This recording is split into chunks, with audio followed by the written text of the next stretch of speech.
and Mugello on a beautiful early summer Saturday for Grand Prix motorcycle racing. We think it's Maverick Vinales on the front row for the fourth time in the opening 7 Grand Prix, middle in front of his home crowd, Pecco Bagnaia. But can he gate crash the Pecco party? Can he gate crash the factory Ducati party? Jorge Martin in Mugello.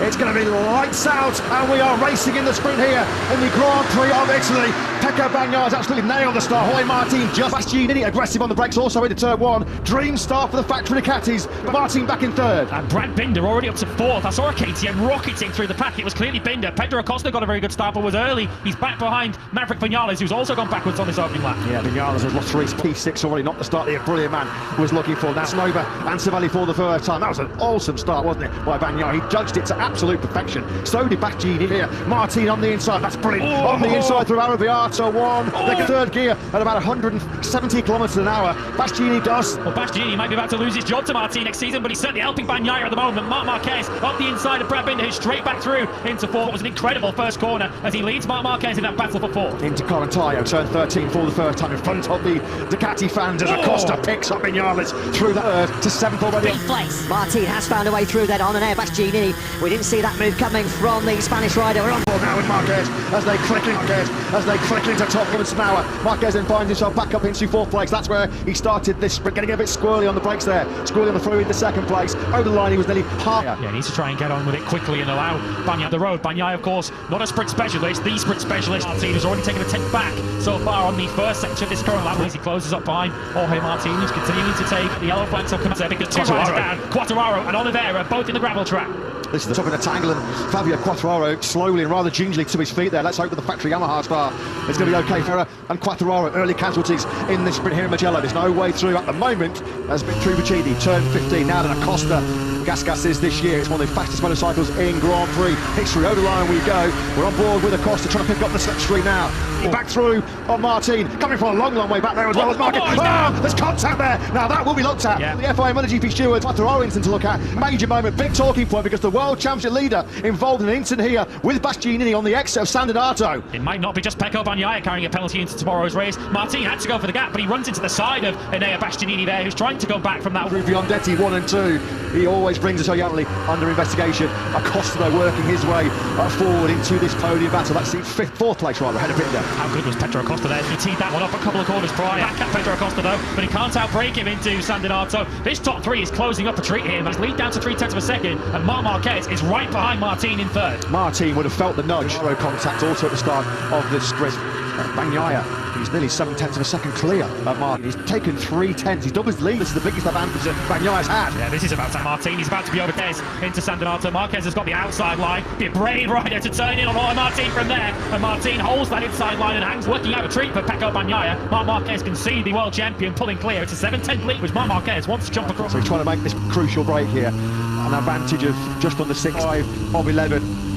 Look at the gap he's put on Morbidelli, Binder, Vinales and the Gian Antonio Aprilia completing the performance going in place at the moment. All eyes though on this. Kudos, there's bragging rights and potentially a seat alongside Sol Tissot Sprint, but across this season they have been both riding at such a high level so far. Martin outside of the wrong really this season, but he doesn't appear rarely to have an answer on the sprint for Pecco Bagnaia, who's slap only Bagnaia, Martin, Marquez and Acosta, we have to say really have been the standout quartet so far in the first 6 Grand Prix of the year. They're the only ones that represent as he clicks off lap 5. No further action as we just between Martin and Bastianini. It's Marquez has another pop sideline this time around on Martin. Martin will not be able to turn it. It's just a case now. Can Marquez cut it to the inside curve? Another sprint second. He wants more and he will chase more. Where he went left by Martin on the start of this race. Panels off on the outside. He knew he had to just stay right this time and get himself up the inside of Jorge Martin and put Martin in the position where he can't turn right because there's a... And Acosta were doing 46 flat. The only other riders is Frankie Morbidelli, who came through Q1 with an all-time lap record this morning. It's been reviewed between Quattararo and Oliveira.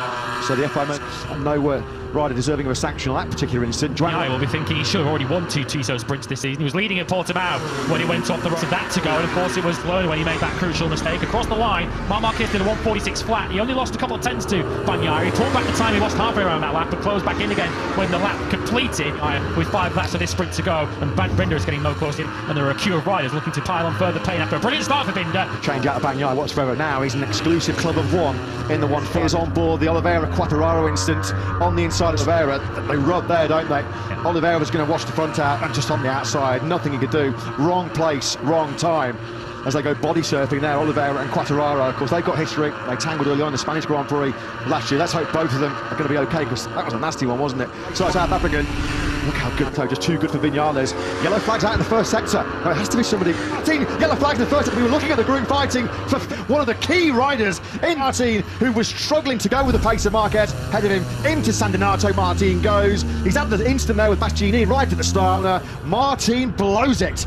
Down he goes in the sprint and loses potential title chase. Just when it was a big one in the Tissot sprint in Mugello, and it's certainly swinging. Pecco Bagnaya's really cancel out the 12 points he lost to Martin in the sprint a week ago. Won't be able to believe his luck. He's probably not going to be aware at this stage that Jorge Martin is no longer right behind him. Marc Marquez now in a very, very safe. The points in a sprint, in every single one of them, fluffs it big time into San Donato while he was in third place. So big mistake of the sprint era. Bagnaya very, very soon. 3 laps to go then. The Gareth had a brilliant lap 8, a 146 flat again from the number 93. He found half a second tenth. Pecco 146.5 speed up in his closing stages, because Marc Marquez sniffs a sprint win here in MotoGP through the first sector on this lap. Another half a tenth has gone out of Pecco Bagnaya's lead. 3 laps. Jorge Martin, though, will be ruining this era as he lets a sprint podium slip away. The first time he slipped up on a Saturday in the sprint era. It was bound to happen. He was long overdue one. But what a record it was, a proud record of a second. Never a comfortable position to be in, though, is it, when you know that it's plus, what, half a second, plus 0.6, plus 0.6. Looks like he's got third place well and truly covered off. He's 1.5 seconds clear. Marquez needs very quickly to go back down to 146.0 for Pecco, but got right back down into below 46s, and he's covered off the threat from Marc Marquez for now. I bet there's no fingernails left. 11 days ago when it looked like a Figaro. Now they're piling the pressure on, because he knows, we've seen it at more than one occasion. Bagnaia has tended to crumble, hasn't he, when the pressure is on. How many times have we seen, particularly over the last couple of years, he's been a factory Ducati rider. Through Biondetti, 1 and 2 we go. Bagnaia, though, this has been some response from Bagnaia. Took a couple of tenths, didn't he? Adam Marc Marquez, has that finally broken the resolve of the 31-year-old?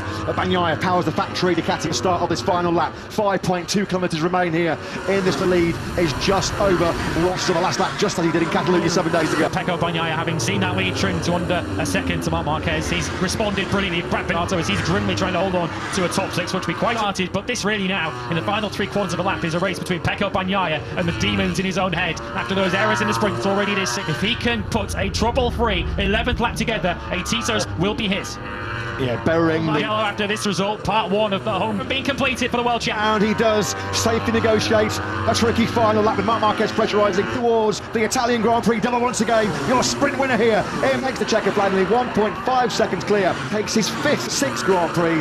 Pedro Acosta, on the day he signed a 2-year KTM team. He podium. That's 3 sprint podiums in the last 4 now. Fully rookie. Frankie Morbidelli 4. Vinales at Binder. But 7 days ago in the World Championship, Bagnaia celebrating, Bagnaia buzzing here in front of his home crowd. Very unusual, a very pointless for the first time in a Tissot sprint is the Spaniard. He could sense that Marquez was starting to close in on him, and he just pulled the pin at the right time. And now we can start the celebrations. He did the double here, didn't he, last year, his first